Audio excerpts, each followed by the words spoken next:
Renungan Harian Alpha Omega Today dibawakan oleh Pendeta J.A. Mamahit. Adapun firman Tuhan mengatakan, tak berkesudahan kasih setia Tuhan, tak habis-habisnya rahmat-Nya, selalu baru tiap pagi, besar kesetiaan-Mu. Ratapan 3 ayat 22. Marilah kita siapkan hati dan pikiran kita untuk menikmati berkat-berkat rohani dalam renungan berikut ini.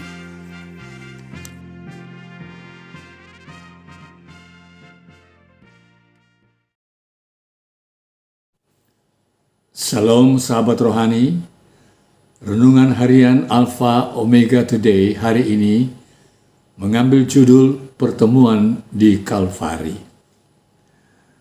Di dalam buku Mazmur 85 ayat 10 dan ke-11, inilah firman Tuhan.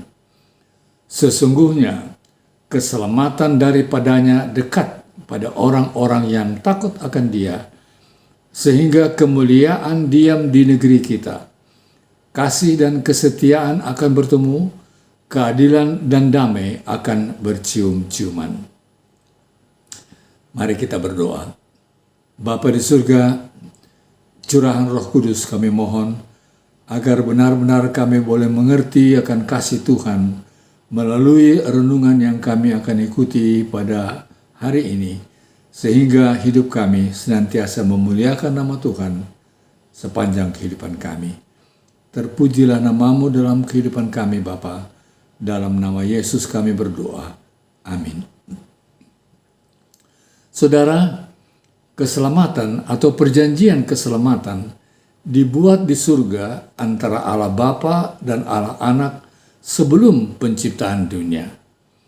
Itu diungkapkan kepada orang tua kita yang jatuh di Taman Eden.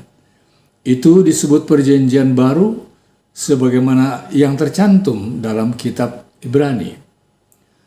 Hal ini karena perjanjian yang dibuat dengan bangsa Israel di Sinai. Sementara itu sebenarnya perjanjian yang kemudian berakhir sebelum yang satu itu yang diumumkan kepada Adam dan Hawa digenapi. Di kayu saliblah kedua perjanjian dipertemukan.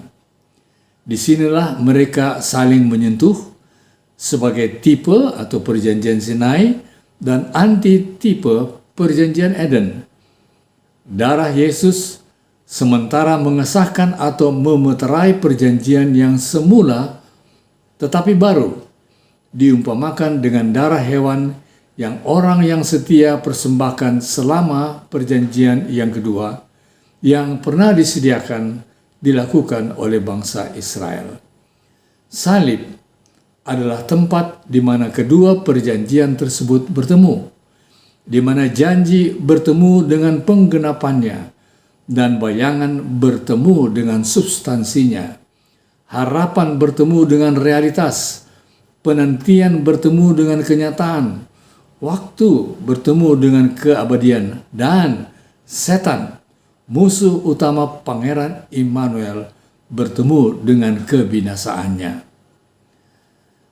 Ellen White memberikan gambaran untuk peristiwa pertemuan ini dengan menyatakan bahwa di Kalvari, keadilan pindah dari takhta yang mulia dan dengan semua tentara surga mendekati salib.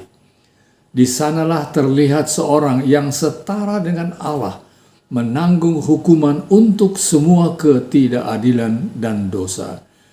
Dengan kepuasan yang sempurna, keadilan membungkuk dengan hormat di kayu salib, mengatakan, sudah cukup. Ya, saudara, sudah cukup. Sudah cukup penderitaan, sudah cukup darah yang tertumpah, sudah cukup rasa sakit, sudah cukup pengorbanan, sudah cukup kesendirian, sudah cukup sakit hati, dan sudah cukup demonstrasi kasih sayang dari Tuhan bagi umat manusia. Bapa melihat sesudah kesusahan jiwanya, ia akan melihat terang dan menjadi puas. Yesaya 53 ayat yang ke-11. Apa yang tidak cukup, tidak pernah bisa cukup untuk menyatakan rasa syukur kita. Kita tidak akan pernah cukup untuk berterima kasih. 1000 masa hidup dalam pelayanan yang taat tidak mampu membayar 1 masa hidup pengorbanannya. Keabadian itu sendiri tidak akan cukup untuk memahami sepenuhnya kepenuhan kasih-Nya atau cukup memadai untuk mengekspresikan sukacita penebusan yang telah dibuat oleh Yesus untuk keselamatan kita umat-Nya. Tuhan kiranya memberkati kita agar supaya hidup kita benar-benar menyatakan kasih sepenuhnya kepada Tuhan sementara kita masih hidup menanti kedatangan Tuhan yang kedua. Inilah doa kami dalam nama Yesus. Amin.